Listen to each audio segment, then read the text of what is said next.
Kayla Fioravanti, and this is my co-author, Stacey Haluka, from the Unspoken Truth about essential oils.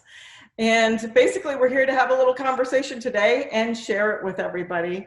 Just a little bit about me. I am a certified aromatherapist and cosmetic formulator. I started in the industry in 1998 and have been on a great adventure ever since then. I started a company called Essential Wholesale and sold it. And I now own Ology Essentials that I co-founded with my son and daughter-in-law. And I have incorporated essential oils into everything I do in business since 1998.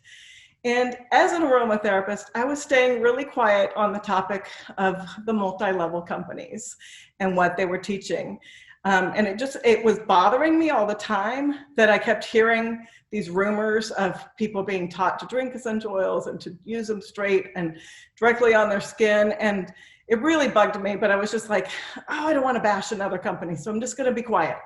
And then a friend of mine came and said that their 3-year-old son was hyper, and he had been told to give the son vetiver essential oil in their water.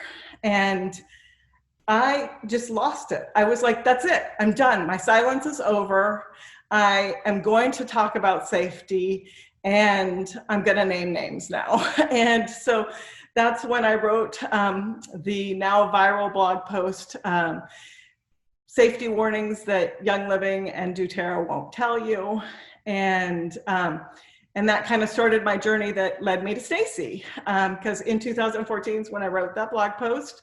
Stacy was injured in 2014, and we found each other in 2016 and went on this journey together that has been just a great, kind of healing and learning and helping each other adventure for the last 4 years.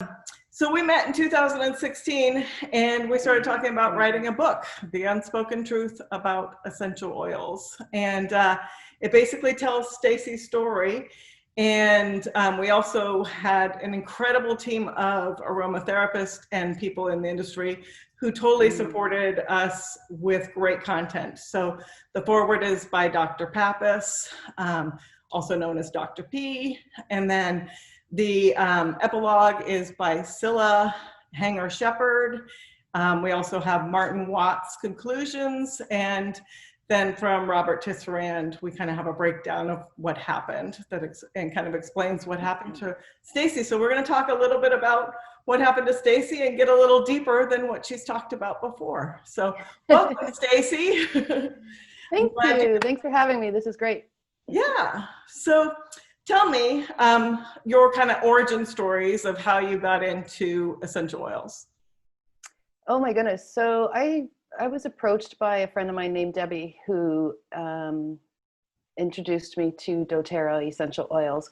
And I mean, I had used essential oils off and on for 20 plus years. You have a little scratch, a little tea tree here and there, a little sniff of lavender here and there. And I've always been interested in alternative therapies and in holistic therapy. So I've always turned to, herbal medicine first and so on, right? So when Debbie brought me this company doTERRA and talked to me about their essential oils and how amazing they were, and that they were certified pure therapeutic grade essential oils, it was a whole new world for me. It was something I had never heard of before. And she was saying, you can even use these internally. And I was like, what? Nobody, you can't use essential oils internally. And she's like, no, they're so pure, and they have this, CPTG branding, I guess you can say, and qualifications that their oils are the purest out there and so on. So I did a little research with the company. Debbie had done a lot of research as well. As we both do quite a bit. And I was really fascinated by what I was finding about these essential oils, because there were things that they were saying you could use them for and do with them that I've never heard of before. So that's kind of what opened me up into doTERRA. And then I decided to, then there's the, looking at the young living side of things as well. So I was researching both companies and looking at, the values and benefits of both. And I was looking into the owners of the companies and who ran the companies. I wanted to know who I'd be working with. And didn't find, some really good information about Young Living's owners. So I decided to go with doTERRA because I liked what I was finding out. I thought the owners looked, integral and ethical, and that they were just amazing people. And this is a company that I wanted to work with if I was going to, use and be a distributor of essential oils. I thought that this is who I wanted to go with. Right. So in 2014 is when you were injured, right? Because I Yes. think it was the same time, like we started on the same journey at the same time. I had always silently opposed the teachings of doTERRA and Young Living, but I didn't say anything. And then someone told me that they had been advised to have their 3-year-old drink vetiver essential oil. And what did I think of that? And yes, my eyes grew, and I was just so furious that someone would be advised to do that.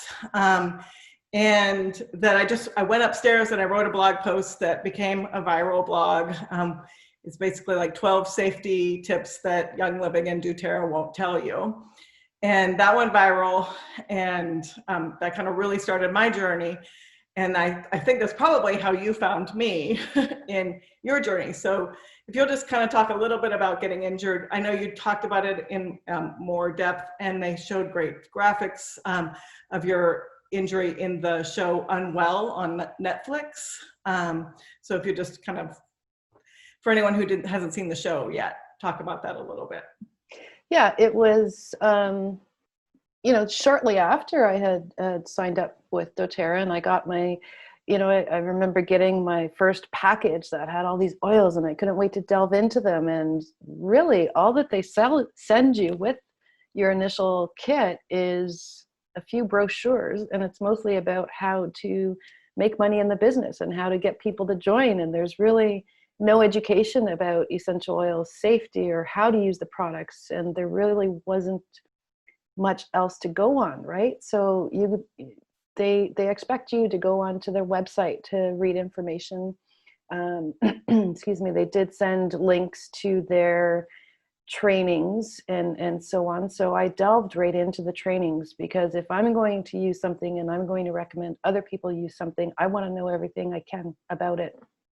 And I was told by several people within the doTERRA wellness advocates in my upline, to not listen to the aromatherapists, that they didn't know what they were talking about, because aromatherapists have never dealt with essential oils this pure.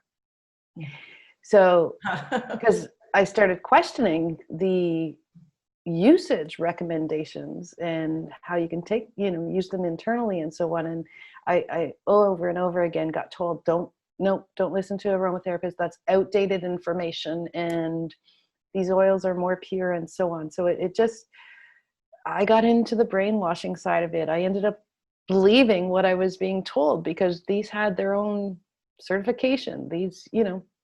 Anyway, so I went down the rabbit hole, and I studied with the company and how to use these oils and all of their protocols and what they're good for. And this was before the FDA stepped in. So they actually had, ailments and cures and things that you could use for, right? And they're not allowed to say that anymore. But at the time it was wide open. And I drank the Kool-Aid. I listened and I learned, and I spent hours every day. And then my reaction started, and it started on my arm, which it started in a place where I had never, ever even applied an essential oil before. And it started moving to different parts of my body, other parts where I had never applied essential oils before. And then I would apply the essential oils onto those parts because I was told to by somebody else, because I was having what they told me was a detox reaction, that it was a good thing. My body was detoxing because I was now using these pure essential oils that, was coming out through my skin, and I just needed to use them more. I just needed to apply more. I needed to take more and more and more and more and more and more. And so I ended up just using them and taking them and buying more products and using more, and to the point where it just got really, really bad and went sideways. Mm-hmm. Now, in the Netflix series, you did not bring up the name of the company. And in our conversation, you've already said the name. So let's talk about that a little bit. Okay. From day one, well, actually not from day one. The first time I ever went public with my story was about 3.5 years ago, probably, on YouTube. And that video ended up going viral, and I did name the company at that time. And shortly after it going viral, excuse me, I ended up taking the video down because I was still not in a good place emotionally, energetically. And there was some people who did not believe what I was saying and were, to be honest, quite hateful towards me. And it just got too much for me to take on. And then as I was, going through this journey and speaking with people like you and Robert Tisserand and other aromatherapists and Martin Watt and so on, and they're helping me see the bigger picture of what happened to me and why. And part of that was, I just got to the point where I realized this can happen to anyone at any time with any brand of essential oils. So I didn't want my message to be that it was doTERRA, it was only doTERRA oils that could do this, because that's not fair to say, because it can happen with any essential oils. I would have Young Living people say, well, that would never happen with Young Living oils because ours are more pure and it's seed to seal. And, so this whole argument about which brand of essential oils was it started. And so my message has always been, it doesn't matter what brand you use. The difference is, in my eyes and in my experience, it was the company doTERRA that was negligent in how they taught me how to use them. Right. How they did not help me when I reached out and asked doTERRA for help. And I asked to speak to Dr. Hill on several occasions and spoke to his people in the safety department. And they were sending him my photographs and my information. And several times I asked, did you send it to him? Yes, we did. Why hasn't he called? Well, he's been busy or he's been out of town. And so it was very disheartening to me, because this company that I thought was so integral and wonderful is now ignoring me when I needed the help the most. And at that point, I didn't have you or Dr. Pappas or Robert Tisserand, or I didn't know any of you contacts. I was still in doTERRA land going, somebody help me. I wanted help. And I was literally, as you know, and it says, I wanted to die. I literally wanted to die. And I was begging for help, and they totally ignored me. And it's so heartbreaking. I've had people, many times come to me as well, but they're so pure, but they're so pure. I'm like, essential oils are pure. They are all strong. They are all potent. It doesn't matter the brand. All essential oils have the potential of causing sensitization by overusing it. And so my problem has always been with those two companies, the multi-levels, has always been the teaching, the education, the lack of training. And when they do train, they train dangerous practices. Now, my belief is it's to use more essential oils, because I use essential oils all the time, and I don't go through half as much personally as somebody in a multi-level who's trying to hit a sales target every single month. So it's just always been about the practices for me as well. It's why not teach safety? And I really believe that we don't teach safety. Those who teach consuming and this overabundance, overuse of essential oils, it's about the money. It's about selling more product, which is unfortunate. Yeah, they're great ingredients. Amazing. I mean, I formulate with essential oils every single day. And am super careful about using them because I don't want to end up in the same boat as you. I often become allergic to things, and because I've been so careful in my use of essential oils, I've never become allergic to a single one, thankfully. So I'm like, that would be, well, it'd be a career ender for me. Right? Yeah. It is my career, yeah. And so that's why I respect them so much as well. Always using gloves when I'm manufacturing things like that to make sure that I'm not overexposing myself.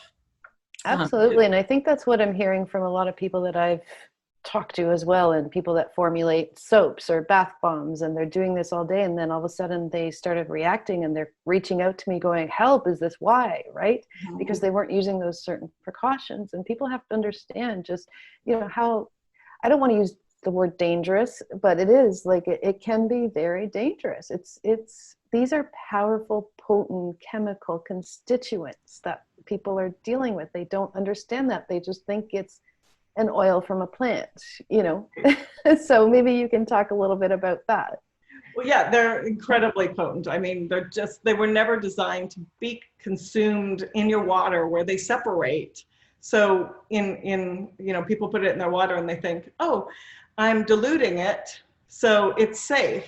But oil and water don't mix. So they're actually totally separated, and the oil is coming out into your mouth totally separated from the water. And I get so many emails from people still because of that 2014 blog post of people, it'll be in the middle of the night. They drank something, they burned their mouth, they burn their esophagus, they put straight essential oils on their child and their child won't stop screaming. I mean, just the countless emails I get that they tend to be in the middle of the night where I'm not on email. I just feel so bad when I wake up in the morning and someone's gone through these hours of panicking of what to do because they've overused essential oils that are just too strong to be used undiluted. I am like very into dilute, but dilute in a ingredient that can emulsify it. So you can't dilute water because they separate. You can dilute in a carrier oil or a lotion or something like that. And that's one of the things I've always kind of pondered. I'm like, well, why don't they just sell unscented stuff for people to mix so they can be mixing and making their own little safe concoction? I'm not exactly sure of the answer of that one, but it's always been a question of mine is, we'll just sell another ingredient to go with it so that you can teach safety and you give people the means to put the essential oils on their body safely and in the air and all that sort of thing. So in your communications with doTERRA, did you ever get any response of what they recommended, or were they willing to implement anything in their business plan, that would keep people from going through what you've been going through? It's interesting you asked that question. I actually just got chills when you asked that question, because anytime I ask them, has this happened to somebody else? I'm sorry, ma'am, we can't answer this. And, is there a plan to implement safety training? I'm sorry, ma'am, we don't know. We can't answer that. And every time I asked them something, it was just, I never got a clear answer. So that's what I had asked of them, as well as my upline, Donna, when I had talked to her. And I said, what I want is to see this company implement a safety and training process where when people receive their first kit, it has a DVD with safety protocols and what to do and what not to do, and how, if you see a reaction, what you should do, and so on, right? And I said, that's what I want to see. And I want to see everybody that's already in the company go through this training. Like, this is serious, serious stuff we're dealing with here. Like, these are children that are getting harmed, animals that are getting harmed. And, this goes way beyond me or another adult getting harmed. Like, there's children and babies and animals that are also getting harmed, that are helpless. Right. Do you think that alone is not enough to implement some safety training and protocols? I thoroughly agree. I mean, I can't even imagine how a company isn't moved by that. Yeah. Because I would be devastated if somebody was injured by something if I were teaching something incorrect, and someone got injured, especially the kids, the babies, and the animals who have no ability, like at least the adults, they made the decision. Right. Did their research, they made the decision. You've always owned it. You chose to, you drank the Kool-Aid, you went down that road. But kids and animals, babies, they have no option as their parent learns this, and and they're taught to put undiluted essential oils on their babies and on their children and on their animals, all of which are incredibly dangerous in setting up those kids for sensitization and injuries. And I mean, I've probably gotten 50, 60 emails of people calling or emailing about their children being injured by what they just did. And they had that's why I have to say I was appalled on the UnWell series when Dr. Z, the first thing he did was spraying his children with peppermint and clove. Yes. Clove is a hot oil. It should not be used. Well, you can talk about that. Yeah. And then he was making them drink it too. Yes. And I'm like, no, no. And this is a man whom thousands and thousands of people follow. Yeah. He's a chiropractor. He's not a medical doctor. Right. And yeah, I was coming out of my. Oh my God. And I didn't even I hadn't seen who it was. But he was spraying these essential oils towards the kids. And I was like, no, are they even properly emulsified? Did they just put it in water and put it in a sprayer? Or but even so, clove and peppermint on little tiny, she was 3 years old. And so I was coming out of my seat at that moment, and same with the drinking. And that does bring up another question. So Dr. Z has put out an article saying he was misrepresented on the series UnWell. Do you feel like you were represented as they said you would be? Yes, I've read his article, and honestly, I was just shaking my head. And to me, it was sad that he had to even write this article, because first of all, to repent after the fact of the Starbucks comment and saying, that people on welfare or something like that can just not drink Starbucks for a month and be able to afford his courses, or it was something to that effect. And anyways, I was reading his article thinking, you wouldn't have to apologize if you wouldn't have said something like that. Right.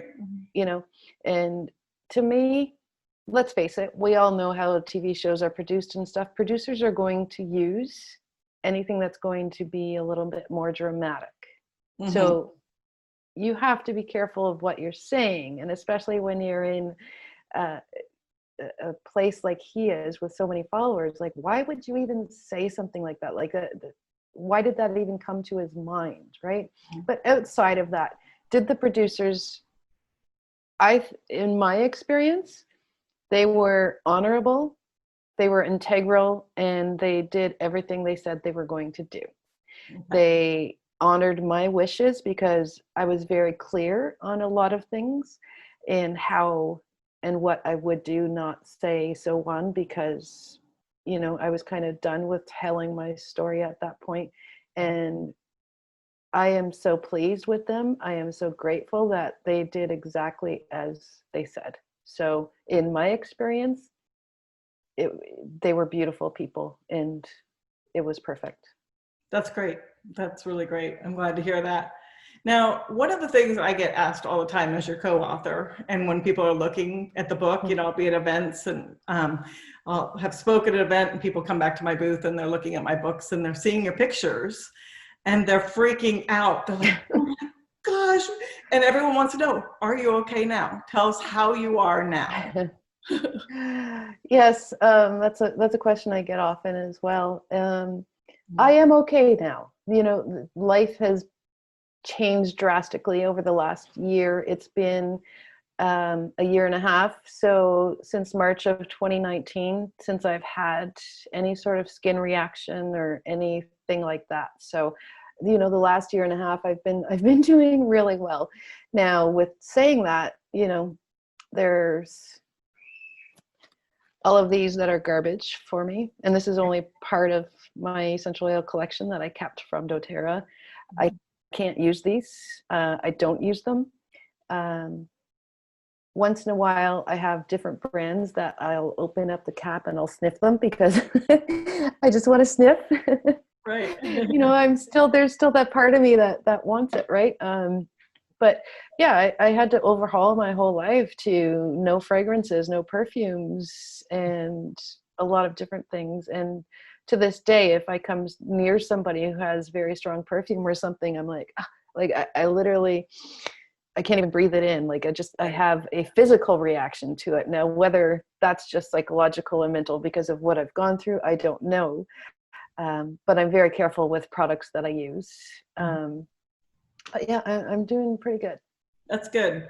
Now, I know a lot of people might not know that perfumes and fragrance oils and those sorts of things use components of essential oils. So that's why for you, you can't use the essential oils and you also can't use fragrance oil. You're kind of in a unscented world now, which I was in an unscented world before I discovered essential oils because I was allergic to fragrance oils and perfumes.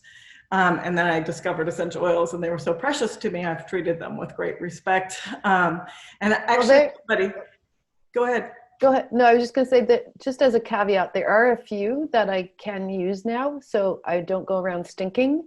But they are properly emulsified and so on, and thank goodness they're my favorite scents, like patchouli, sandalwood, arbor vitae, so but outside of that, no.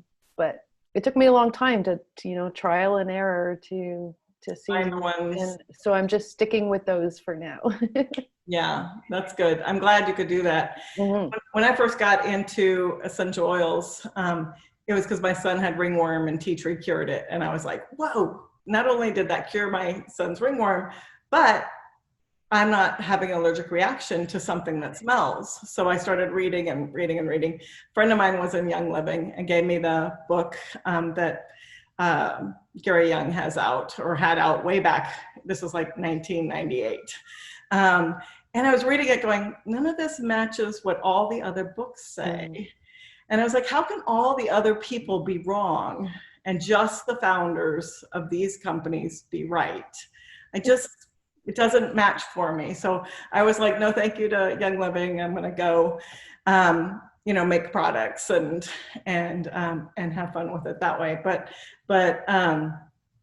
that's one of the things I've just never understood. How can all of us be wrong who have studied this? I mean, I can't even tell you how many hours of study that I have, that so many other people in the aromatherapy world have. Robert Tisserand, I've had people come on my blog because my viral blog post, I finally had to turn off the comments because it got so ugly.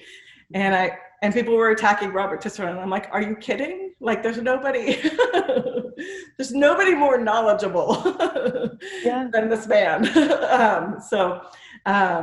That's kind of, I think as we kind of sign off on this and leave it, are there any kind of last minute thoughts you want to kind of share? Or just kind of what you had just said, though, is how can these two companies be right and everybody else be wrong? And that's one thing I wish I would have done, is delved into the aromatherapy side of things a little more, rather than just diving right into doTERRA's teachings, because then I may have seen a bigger picture of what is offered outside of doTERRA. But I went right in there, and I think that's what's happening with a lot of the advocates of these companies, is that they're just diving right in there. And I saw something like because of the COVID that had happened, that doTERRA had an unprecedented amount of new wellness advocates between April and July of this year, because people are looking for alternative ways to make money. And I say good luck with that. It's not going to happen. If it does, it's going to happen in a very long time and with a lot of work. But the last words I want to say is, please, just always look outside of the company for verifiable information, for proper information. Study under people like Kayla and Robert Tisserand and Scylla Shepherd-Hanger and those that have been in the industry for so long. If you're going to sell essential oils, I've always said, I believe in their power. I believe, they are powerful and helpful. They just didn't work out for me. It doesn't mean they're not going to work out for you. And all I'm saying is, just, if you're going to sell them, get some quality education behind it, so you know what you're doing, so you don't do to somebody what happened to me. Right. I can't agree any more strongly. You just get more education. Anytime any organization only tells you to teach to read their material, that's a warning sign. Read material outside of the organization and not just what's in that organization. It's kind of one of those like warning signs of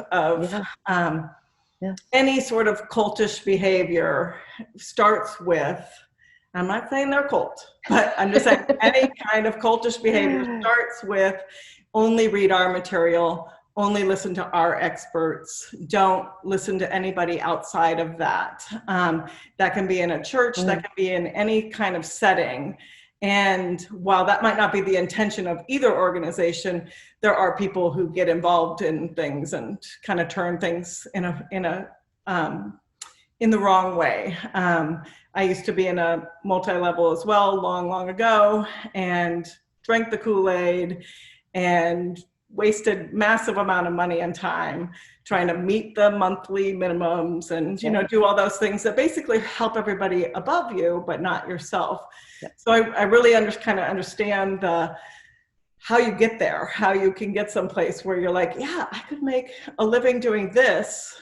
And instead of, going and getting a 9-to-5 job, let me try this route. And especially for moms, I feel like they're the most common group of people that the multi-levels reach out to is moms. And I think the other warning sign I would warn people about is whenever they say, if your friends aren't positive and like joining you, then you should disconnect with them, because that's another kind of one of those alarm bells that should go off.